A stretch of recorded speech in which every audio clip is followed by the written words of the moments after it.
Easy സാലഡിൻ്റെ recipe ആയിട്ടാണ് വന്നിരിക്കുന്നത്. അപ്പോൾ നമുക്ക് റെസിപ്പിയിലോട്ട് പോകാം. ആദ്യമായി നമുക്ക് ഇൻഗ്രീഡിയൻസ് എന്തൊക്കെയാണെന്ന് നോക്കാം. ഒരു സവോള എടുത്തിട്ടുണ്ട്, അത് നല്ല തിന്നായിട്ട് അരിഞ്ഞു വെച്ചതാണ്. തക്കാളി ചെറുതായി അരിഞ്ഞത് ഒരെണ്ണം, ഇഞ്ചി, പച്ചമുളക്, കറിവേപ്പില, തൈര് നല്ല കട്ടയില്ലാതെ ഉടച്ചെടുത്തതാണ്, മഞ്ഞൾപ്പൊടി, വെളിച്ചെണ്ണ, ഉപ്പ്. ഇനി നമുക്ക് സാലഡ് ഉണ്ടാക്കാൻ തുടങ്ങാം. അതിനായി വലിയൊരു ബൗൾ എടുത്തിട്ടുണ്ട്. അതിലോട്ട് നമുക്ക് നേരത്തെ എടുത്ത് വെച്ച ഓരോ ഇൻഗ്രീഡിയൻസ് ആയിട്ട് ഇട്ട് കൊടുക്കാം. സവോള അരിഞ്ഞു വെച്ചത് ഇട്ട് കൊടുക്കാണ്. ഇഞ്ചി, പച്ചമുളക്, വേപ്പില ഇട്ട് കൊടുക്കുന്നു. ഇനി നമുക്ക് കുറച്ച് ഉപ്പ് ചേർത്ത് കൊടുക്കാം. അല്പം മഞ്ഞൾപ്പൊടി. ഈ ഇൻഗ്രീഡിയൻസ് എല്ലാം നമുക്കൊന്ന് കൈവച്ച് തന്നെ മിക്സ് ചെയ്ത് കൊടുക്കാം.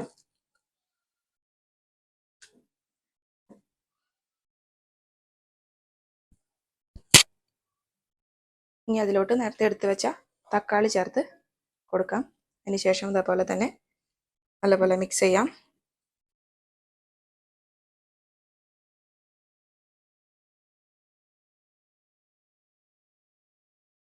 ഈ ഇൻഗ്രീഡിയൻസ് എല്ലാം നല്ലപോലെ കൈവച്ച് മിക്സ് ചെയ്തിട്ടുണ്ട്. നമ്മൾ പരമാവധി മിക്സ് ചെയ്യുമ്പോൾ കൈവച്ച് ചെയ്യാൻ ശ്രദ്ധിക്കുക.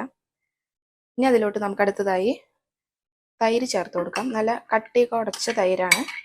നമുക്ക് ഇതിലോട്ട് ചേർത്ത് കൊടുക്കാം.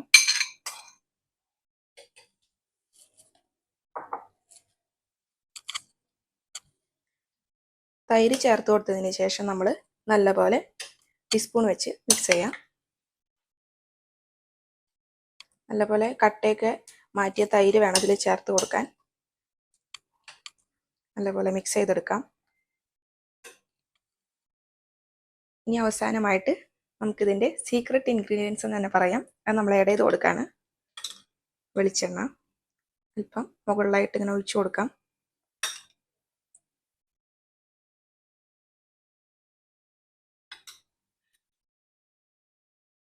സാലഡ് ഇവിടെ റെഡിയായി വന്നിട്ടുണ്ട്.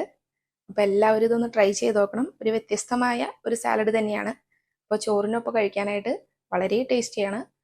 അപ്പോൾ എല്ലാവരും നമ്മുടെ ചാനൽ ഇഷ്ടപ്പെടുകയാണെങ്കിൽ സബ്സ്ക്രൈബ് ചെയ്യണം, ലൈക്ക് ചെയ്യണം, ഷെയർ ചെയ്യണം.